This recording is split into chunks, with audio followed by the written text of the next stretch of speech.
दोस्तों यहाँ पे मैं अटेम्प्ट की बात नहीं कर रहा हूँ, मैं करेक्ट की बात कर रहा हूँ, क्योंकि सीईटी के अंदर आपका मार्किंग स्कीम क्या है, +1 0, मतलब कोई नेगेटिव मार्किंग नहीं है। तो अटेम्प्ट तो आपको सब कुछ करना है, जो क्वेश्चन नहीं भी आ रहे उसमें आपको एक फ्लूक कर देना है, ठीक है। उसमें कोई इंग्लिश की तरह आपके लैंग्वेज पे कमांड होना जरूरी है, तो सबसे ईजी सेक्शन लगता है। लेकिन क्या उसमें 75 क्वेश्चन आते हैं तो 75 आउट ऑफ 75 पॉसिबल है? दोस्तों बिल्कुल पॉसिबल नहीं होगा। तो ये अनरियलिस्टिक टारगेट सेट मत करना।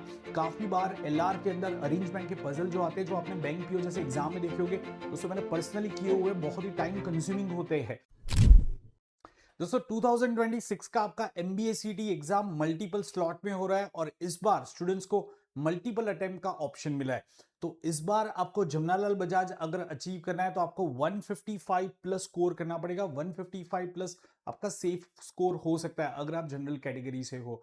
तो कैसे आप ये स्कोर अचीव कर सकते हो? क्या कोई एक सेक्शन ऐसा है जिसमें हम स्कोर मैक्सिमाइज कर सकते हैं? हमारी टाइम डिस्ट्रीब्यूशन स्ट्रेटेजी क्या होनी चाहिए अगर हमें ये स्कोर तक पहुंचना है? तो ये सारी चीजों पे आज की इस वीडियो में बात करेंगे। वीडियो काफी इंटरेस्टिंग होने वाला है, तो इसको आखिरी तक जरूर से देखना और इसको लाइक और शेयर करना मत भूलना। तो चलिए शुरू करते हैं और समझते हैं। उससे पहले अगर आप मेरा वीडियो पहली बार देख रहे हो तो दोस्तों this is a bit about my self. मेरा नाम रौनक शाह है और मैं क्वांट एंड एलआरडीए के लिए स्टूडेंट्स को प्रिपेयर कर रहा हूँ, और बहुत ही जल्दी आप लोगों की सीटी प्रिपरेशन के लिए मैं कुछ फ्री सेशंस लेके आ रहा हूँ। तो आप सबको क्या करना है, ये जो मेरा टेलीग्राम चैनल है अनअकैडमी_रौनक शाह, इसको ज्वाइन कर लेना है, ताकि जो भी मेरे फ्री सेशंस आएंगे आपको लास्ट मोमेंट क्विक रिवीजन और क्विक प्रैक्टिस के लिए मैं सेशन लेके आऊंगा। जैसा आपने मेरे सीमैट के सेशंस देखे होंगे, बिल्कुल वैसे ही सेशंस आ रहे हैं। तो उसके अपडेट्स आपको इस चैनल पे मिल जाएंगे, तो इसको जरूर से ज्वाइन कर लेना। बहुत जल्दी मैं आपको शेड्यूल बताऊंगा, ठीक है। चलिए तो समझते हैं सबसे पहले कि हमारी एग्जाम स्ट्रेटेजी क्या होनी चाहिए। ये एक 1 पेज मैंने आपके लिए बनाया है और यहाँ पे मैं आपको सारी चीजें समझाने वाला हूँ। तो सबसे पहले हम पेपर पैटर्न, आप सबको पता है कि क्वांट में 50 क्वेश्चन, वीआरसी में 50 क्वेश्चन, एलआर 75 एंड एआर 25, जो आपका एब्स्ट्रैक्ट रीजनिंग रहता है, इमेज वाले क्वेश्चन, वो 25 क्वेश्चन आते हैं। टोटल 200 क्वेश्चन, 150 मिनट का समय। तो कैसे आपको डिस्ट्रीब्यूट करना चाहिए और आपको क्या अलग अलग सेक्शन में क्या स्कोर अचीव करना चाहिए? एक चीज यहां पे मैं आपको बताना चाहता हूं, जो स्टूडेंट्स काफी सारे गलती करते हैं। ज्यादातर स्टूडेंट्स ये सोचते हैं कि लॉजिकल रीजनिंग मेरा सबसे अच्छा है। इनफैक्ट 95% 99% स्टूडेंट्स का लॉजिकल रीजनिंग अच्छा ही होगा, क्योंकि उसमें कोई आपके फॉर्मूले नहीं है, उसमें कोई इंग्लिश की तरह आपके लैंग्वेज पे कमांड होना जरूरी है, तो सबसे इजी सेक्शन लगता है। लेकिन क्या उसमें 75 क्वेश्चन आते हैं तो 75 आउट ऑफ 75 पॉसिबल है? दोस्तों बिल्कुल पॉसिबल नहीं होगा। तो ये अनरियलिस्टिक टारगेट सेट मत करना। काफी बार एलआर के अंदर अरेंजमेंट के पजल जो आते हैं, जो आपने बैंक पीओ जैसे एग्जाम में देखे होंगे, दोस्तों मैंने पर्सनली किए हुए, बहुत ही टाइम कंज्यूमिंग होते हैं। तो आपको थोड़ा थॉटफुली यहाँ पे क्वेश्चंस को पिक करना होगा। तो सीईटी के अंदर अगर आपका टारगेट जमनालाल बजाज है तो आप कोई एक या दो सेक्शन के बलबूते पे वो नहीं ला पाओगे। आपको हर एक सेक्शन में स्ट्रांग या वेरी स्ट्रांग होना पड़ेगा। आप ऐसा नहीं कर सकते कि दो सेक्शन में बहुत स्ट्रांग हो गए, दो सेक्शन में वीक हो गए, तो आप जमनालाल बजाज टारगेट अचीव ही नहीं कर सकते। तो यहाँ पे आपको ये ध्यान रखना है कि आपको क्वांट में भी अच्छा स्कोर करना पड़ेगा, इंग्लिश में भी करना पड़ेगा, एलआर एंड एआर सब में अच्छा स्कोर करना पड़ेगा। लेकिन डेफिनेटली कोई एक सेक्शन में आप थोड़ा सा ज्यादा कर सकते हो, कोई एक में थोड़ा कम किया तो चलेगा। 19-20, 18-20 का फर्क चलेगा, लेकिन बहुत ज्यादा डिफरेंस नहीं चलेगा। तो क्या स्कोर अचीव किए जा सकते वो मैं आपको बताता हूं। और ये चीजें जो मैं आपको अभी यहां पे बता रहा हूं, ये एक जनरल स्टूडेंट के पर्सपेक्टिव से बता रहा हूं। आपको क्या करना है, आपको ये जो स्ट्रेटेजी मैंने बताई उसके बाद में आपको अपने मॉक टेस्ट के स्कोर्स को देखना है। आप मॉक टेस्ट के अपने 5 मॉक टेस्ट के स्कोर देखोगे, आपको तुरंत एक पैटर्न दिखेगा कि भाई मेरा क्वांट स्ट्रांग है, मैं क्वांट में हमेशा ज्यादा कर लेता हूँ, वीआरसी में मेरी एक्यूरेसी उतनी अच्छी मेंटेन नहीं होती है, तो मेरे स्कोर थोड़े ज्यादा फ्लक्चुएट होते हैं, कम स्कोर भी आ सकता है। तो आपको मोटे मोटे तौर पे पता होना चाहिए आपका स्ट्रांग एरिया कौन सा है और थोड़ा सा कम स्ट्रांग एरिया कौन सा है। जो स्ट्रांग एरिया है उसमें ऑफकोर्स आप थोड़ा ज्यादा स्कोर करने की कोशिश करोगे, लेकिन उसमें आप 100% स्कोर नहीं कर पाओगे, तो ये भी आपको ध्यान में रखना है। तो मैं आपको एक एवरेज स्कोर यहाँ पे बता देता हूँ, और थोड़ा सा फिर आप इसको अपने हिसाब से वेरी कर सकते हो। सो गाइस सबसे पहले तो टाइम एलोकेशन की बात कर लेते हैं। सो क्वांट के अंदर जो आपके 50 क्वेश्चन आते हैं, उसमें आपको टारगेट सेट करना है 40 क्वेश्चन करेक्ट करने का। दोस्तों यहां पे मैं अटेम्प्ट की बात नहीं कर रहा हूं, मैं करेक्ट की बात कर रहा हूं, क्योंकि सीईटी के अंदर आपका मार्किंग स्कीम क्या है, +1 0, मतलब कोई नेगेटिव मार्किंग नहीं है। तो अटेम्प्ट तो आपको सब कुछ करना है, जो क्वेश्चन नहीं भी आ रहे उसमें आपको एक फ्लूक कर देना है, ठीक है। फ्लूक के ऊपर हम बाद में कभी बात करेंगे, लेकिन अभी के लिए मैं वो आपको बता रहा हूं कि जो आपने सॉल्व करके करेक्ट किए हैं, सही आपने किए हैं। तो दोस्तों पॉइंट के अंदर आपको टारगेट करना है कि 40 मिनट का समय स्पेंड करके आप 40 क्वेश्चन करेक्ट निकाल दो, ठीक है। सिमिलरली वीआरसी के अंदर आपको 35 मिनट्स का टाइम स्पेंड करना है और 40 क्वेश्चन करेक्ट करने हैं, क्योंकि वीआरसी में vocabulary fill in the blanks वाले क्वेश्चन थोड़े जल्दी हो जाते हैं। कुछ क्वेश्चन आप 20-20 सेकंड में कर लोगे, शायद कुछ क्वेश्चन में आपको थोड़ा ज्यादा समय जा सकता है, लेकिन फिर भी 35 मिनट्स में 40 क्वेश्चन करना आसान है।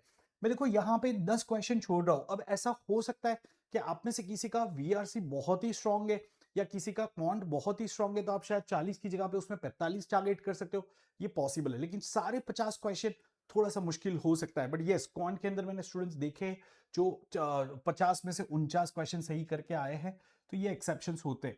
अच्छा, एलआर की बात करें तो इंग्लिश में हमने देख लिया कि हमें 40 क्वेश्चन सही करने on an average. Similarly LR में अगर आप देखोगे 55 क्वेश्चन आपको सही करने 55 मिनट में, मतलब ऑन एन एवरेज आपको 1 मिनट का टाइम स्पेंड करना है। अब जो मैं चीज आपको बता रहा था कि आप सारे क्वेश्चन सही करने की कोशिश करते हो, एलआर में ये मुश्किल होगा। दोस्तों एलआर काफी टाइम कंज्यूमिंग रहता है, कुछ क्वेश्चन आपके थोड़े ज्यादा ही टाइम कंज्यूमिंग होते हैं, खास करके वो जो अरेंजमेंट के पजल आते हैं, इनपुट आउटपुट आता है, तो वो वाले क्वेश्चन ज्यादा टाइम कंज्यूमिंग हो सकते हैं। तो मोटे मोटे तौर पे अगर आप 55 का स्कोर अचीव कर लेते हो, फिर भी आप ओवरऑल 155 प्लस स्कोर ला सकते हो। कैसे, वो भी मैं आपको बताऊंगा यहाँ पे, ठीक है। गाइस यहाँ पे एक और चीज देखते हैं। सो यहाँ पे मैं करेक्ट की बात कर रहा हूं, तो अब करेक्ट के लिए आपको अटेम्प्ट कितने करने हो सकते हैं। दोस्तों अटेम्प्ट की बात करते हो तो सपोज आपने 42 अटेम्प्ट किए, 40 करेक्ट कर लिए। आपने यहाँ पे 43 अटेम्प्ट किए, 40 करेक्ट कर लिए। आपने यहाँ पे 60 अटेम्प्ट किए, 55 करेक्ट कर लिए। ये कौन से अटेम्प्ट है जिसको आपने ट्राई किया था और जो आप एक्सपेक्ट कर रहे थे सही हो गए। मैं वो फ्लूक क्वेश्चन की यहाँ पे बात नहीं कर रहा हूँ, ठीक है। ये आप जेन्युइनली जो अटेम्प्ट कर रहे हो उसकी बात करें। सिमिलरली एब्स्ट्रैक्ट रीजनिंग, अब एब्स्ट्रैक्ट रीजनिंग के अंदर कुछ क्वेश्चन देखोगे दोस्तों बहुत ही एम्बिग्यूअस होते हैं। मतलब मैं पर्सनली अगर उसको सॉल्व करता हूं तो मुझे भी लगता है यार इसमें ये पैटर्न भी हो रहा है, ये पैटर्न भी हो रहा है। ऊपर से आपके 5-5 ऑप्शन रहते हैं, तो काफी कंफ्यूजिंग हो जाता है। तो इसलिए मैं 5 क्वेश्चन का यहाँ पे बफर रख रहा हूँ। तो 25 में से जो गिवन टाइम है आप 20 मिनट स्पेंड करो इसमें, और 20 क्वेश्चन आप सही करने की कोशिश कर सकते हो। मैं फिर से बता रहा हूँ, एब्स्ट्रैक्ट रीजनिंग काफी टेंटिंग लग सकता है। इसमें आपको करने सारे क्वेश्चन है, टिक अटेम्प्ट तो आपको सारे, मतलब टिक मार्क सारे क्वेश्चन करने, लेकिन जेन्युइनली आप 20 से 21-22 क्वेश्चन को आप कर सकते हो एट द मोस्ट। अगर थोड़ा इजी साइड पे है और सारे क्वेश्चन डूएबल आ गए तो अलग चीज है, लेकिन अदरवाइज अगर आप 20-21 क्वेश्चन जेन्युइनली सही कर लेते हो तो भी मेरे हिसाब से आपका काम हो जाएगा। तो यहाँ पे अगर आप ये टोटल देखोगे आपका 155 आ रहा है, ठीक है। अब यहाँ पे मैं एक और चीज आपको बता देता हूँ, आपके पास में एक और बफर बन गया। देखो मैंने सपोज 42 क्वेश्चन अटेम्प्ट किए, मुझे ऐसा लग रहा था 42 मेरे सही हो गए, लेकिन उसमें से मेरे 2-3 गलत हो गए, ठीक है। अब जो बाकी के 8 क्वेश्चन बचे थे उसमें मैंने फ्लूक कर दिया। तो अगर आप यहाँ पे प्रोबेबिलिटी के हिसाब से भी करोगे तो आपकी 1/5 प्रोबेबिलिटी होती है सही होने की, क्योंकि 5 ऑप्शन होते हैं आपके, ठीक है। तो यहाँ पे आप जितने भी क्वेश्चन अटेम्प्ट करते हो, सपोज आपने 40 क्वेश्चन अटेम्प्ट किए, तो उसमें से ऑन एन एवरेज आपके 8 क्वेश्चन सही हो जाते हैं। चलो सपोज 8 क्वेश्चन नहीं भी हुए, आपके 5 क्वेश्चन सही हो गए, तो ये भी इसमें ऐड हो जाएगा। तो हमारा जो टारगेट है 155 प्लस का, वो हम फिर भी अचीव कर सकते हैं। सो उम्मीद करता हूं आपको मोटे मोटे तौर पे ये स्ट्रेटेजी समझ में आ गई है कि आपको कौन से सेक्शन में कितने क्वेश्चन सही करने हैं, अटेम्प्ट कितने करने हैं, उसके लिए टाइम कितना असाइन करना है। मैं फिर से बता रहा हूँ, ये मैंने एक जनरल स्ट्रेटेजी शेयर करी है। स्टूडेंट टू स्टूडेंट आप इसमें इसको थोड़ा सा कस्टमाइज करोगे, अपने हिसाब से इसको थोड़ा मॉडिफाई करोगे। कि फॉर एग्जाम्पल अगर मेरा क्वांट बहुत ही सही है, मैंने कैट के लिए अच्छे से प्रिपेयर किया था, स्नैप के लिए अच्छे से प्रिपेयर किया था, और मैं क्वेश्चन देखता जा रहा हूँ, मेरे से सारे क्वेश्चन सॉल्व हो रहे हैं, तो मैं सारे क्वेश्चन करूंगा। सिर्फ एक चीज का मैं ध्यान रखूंगा कि I should not be carried away, कि अगर मुझे लग रहा है मेरा कौन स्ट्रांग है, हर एक क्वेश्चन को सॉल्व करने के चक्कर में एक टाइम स्पीड डिस्टेंस का ऑलमोस्ट कैट लेवल का क्वेश्चन आ गया, मैं उसमें 4 मिनट डाल के आ गया, दोस्तों मेरा पूरा बाजी खराब हो सकता है यहाँ पे। तो मुझे वो गलती नहीं करनी है, मुझे बहुत ही प्रैक्टिकली क्वेश्चन को अटेम्प्ट करना है कि भाई क्वेश्चन जो मुझसे हो रहे हैं 1 मिनट के अंदर एक क्वेश्चन मेरा होना चाहिए। वो स्ट्रेटेजी से मुझे आगे जाना होगा। भले ही कोई क्वेश्चन आपको कितना भी क्यों ना आता हो, आप एग्जाम के बाहर आके बाद में कर लेना, लेकिन एग्जाम में उसके ऊपर 4-5 मिनट वगैरह स्पेंड करके मत आना, यही ध्यान रखना है आपको, ठीक है। तो अगर आप ये चीजों का ध्यान रखोगे डेफिनेटली आप वो स्कोर अचीव कर सकते हो, जैसा मैंने आपको बताया था।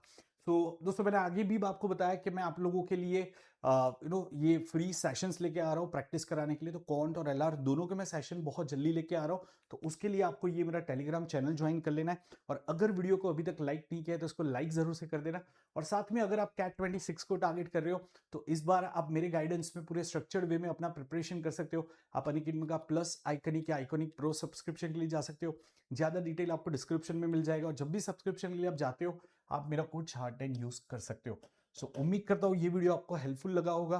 अगर यूजफुल लगा है तो कमेंट्स में मुझे बताना, और अगर इसके अलावा कोई और आपकी क्वेरी रह गई है तो आप उसका भी कमेंट में जिक्र कर सकते हो और उसको मैं एड्रेस करूंगा। मिलते हैं अगले वीडियो में। Till then bye bye, take care.